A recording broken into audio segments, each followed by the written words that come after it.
Todo baixinho gostaria, assim, eu sou baixinho e passei 50 anos da minha vida até conseguir chegar nesse ponto em que eu sou poderoso finalmente, entendeu?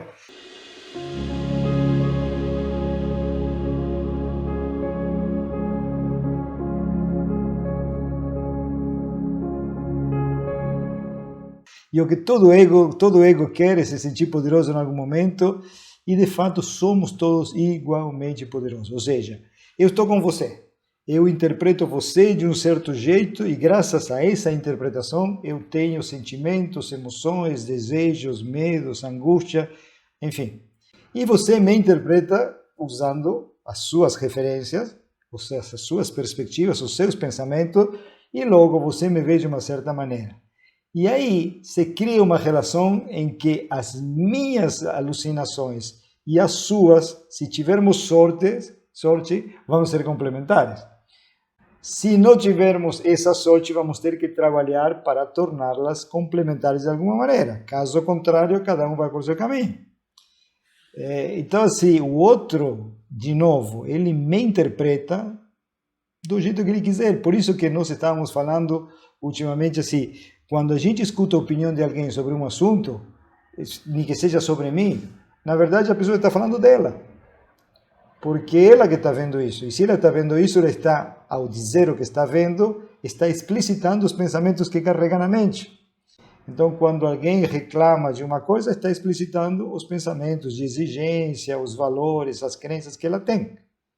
Então, de um certo ponto de vista, é compreensível que algumas escolas espiritualistas proíbam o queixar-se e criem para seus estudantes, discípulos, alunos, provas, digamos assim, ou situações em que o guru exige demais, o chefe do mosteiro é muito ríspido, ou muito austero, ou muito mandão.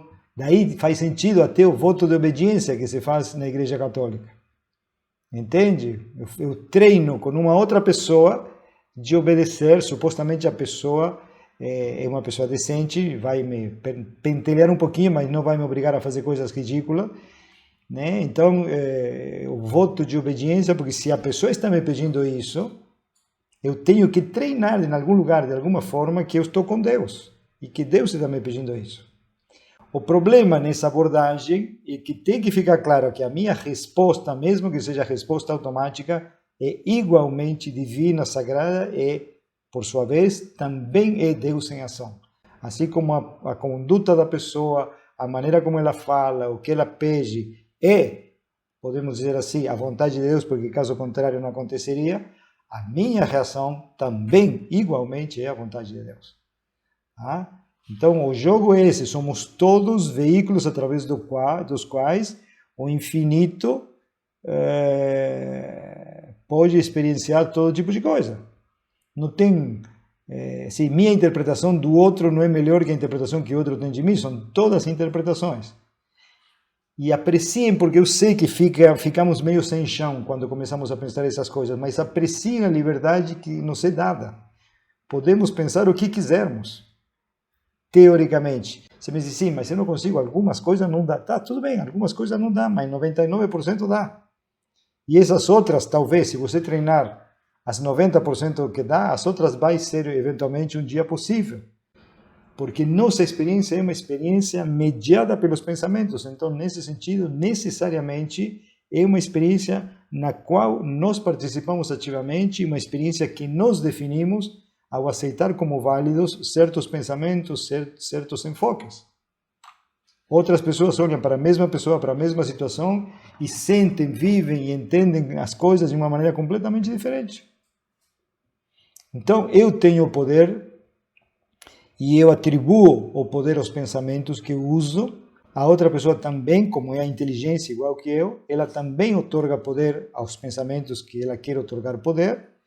E aí, eu, Andrés, que sou a inteligência e um conjunto de pensamentos empoderados pela inteligência, e a outra pessoa, que também é a inteligência e um grupo de pensamentos empoderados pela inteligência dela, aí nós temos dois egos que tentam encontrar um caminho, interagir, transacionar de uma maneira que seja válida, benéfica para os dois. Então é um encontro de dois universos de pensamento. Agora, se os dois, isso é um grande sim, mas se os dois entenderem muito, muito bem isso, dá para negociar qualquer coisa.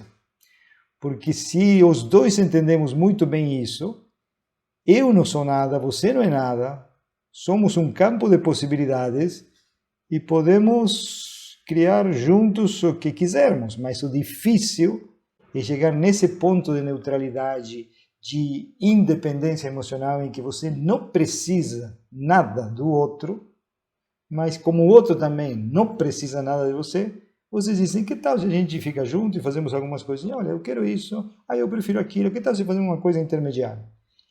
É fácil, na teoria, de explicar isso, é dificílimo de aplicar, porque precisaria de duas pessoas que tenham extrema clareza sobre isso tudo e hoje em dia, em nosso mundo, isso é uma raridade. Nós podemos ter um certo grau de compreensão, mas há aspectos da nossa vida, há algumas relações, alguns papéis, onde isso é muito difícil de vivenciar.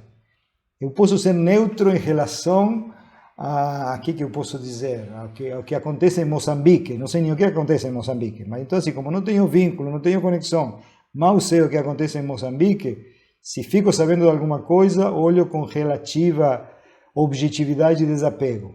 Mas o que acontece com quem está por perto é completamente diferente. Nossa visão está extremamente comprometida com alguns grupos de pensamentos. Se nós somos o terreno do nosso país, a inteligência, mas tem diferentes tribos acampando na minha consciência que brigam entre elas e algumas têm muito poder. Poder porque eles continuam otorgando poder, fique claro.